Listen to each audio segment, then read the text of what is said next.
Hello guys! So for today's video is magpapasa tayo ng ngipin. Pero dalawang uri ng ngipin yung papastahan natin. A retreatment case which is uulitin natin yung old restoration and a virgin caries or bagong sira yung ipin. Ibig sabihin may sira siya at wala pang history ng pasta. So ang first natin gagawin is i-remove natin yung old restoration nitong isang ipin ni patient which is medyo nag-discolor na siya dahil siguro mahilig siya sa mga stainy foods.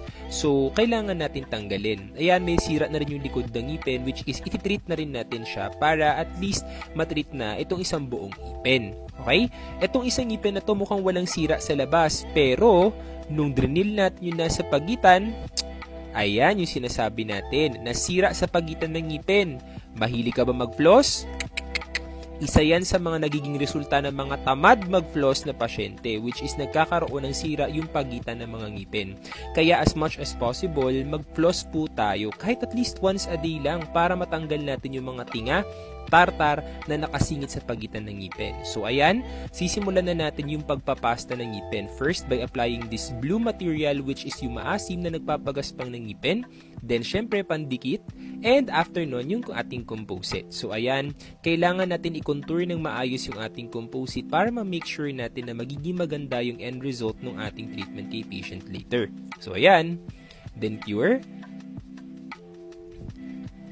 Okay. Then, after nyan, syempre, ginawa ko na rin yung sa kabila ng mabilisan. And then, after nyan, remove na natin yung mga excess na composite. Kasi sometimes, pag may mga excess na composite, nagiging prone din yan nakapitan ng stains or dumi. And almost din na minsan, nagiging concern din ng patient dahil may magaspang. So, finit ko yung dentures niya at may napansin akong kaawang pa ng konti. Kaya, dinagdagan natin ng pasta pa yung ngipin para mas maging makapit yung kanyang pustiso. Okay? So, remove natin uli yung mga excess na composite dun sa ating last na ginawa.